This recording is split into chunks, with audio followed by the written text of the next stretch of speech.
નમસ્કાર, real power ન્યૂઝમાં આપનું હાર્દિક સ્વાગત છે। સૌથી પહેલા નજર કરીશું આજના મહત્વના મુખ્ય સમાચાર પર। પાદરામાં કચરાના ઢગલાથી નગરપાલિકાની કામગીરી પર સવાલ। પાદરા શહેરમાં વિકાસના દાવાઓ વચ્ચે સફાઈ વ્યવસ્થાની ખરાબ હાલત સામે આવી રહી છે।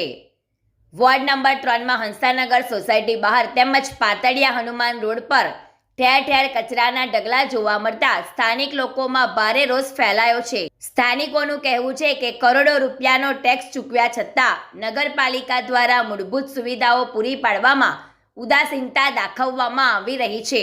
2 દિવસ અગાઉ જ પાદરા નગરપાલિકાની સામાન્ય સભા મળી હતી, જેમાં વિકાસના મોટા દાવાઓ કરવામાં આવ્યા હતા અને કરોડો રૂપિયાનું બજેટ પણ મંજૂર કરવામાં આવ્યું હતું, પરંતુ જમીન સ્તરે સફાઈ જેવી સામાન્ય સમસ્યાઓ યથાવત રહેતા લોકોમાં અસંતોષ વધી રહ્યો છે। ગંદકીના કારણે દુર્ગંધ ફેલાઈ રહી છે તેમજ રોગચાળાનો ભય પણ લોકોમાં ઊભો થયો છે।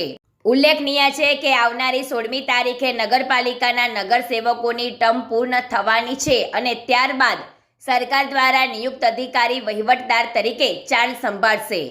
ત્યારે ટર્મ પૂર્ણ થવાના પહેલા જ શહેરમાં ઠેર ઠેર પડેલા કચરાના ઢગલાઓ નગરપાલિકાની કામગીરી પર પ્રશ્નચિહ્ન ઊભું કરી રહ્યા છે અને આવનારી ચૂંટણીને લઈ લોકોમાં ચર્ચા તેજ બની છે। પ્રકાશ પટેલનો report, real power news, Padra.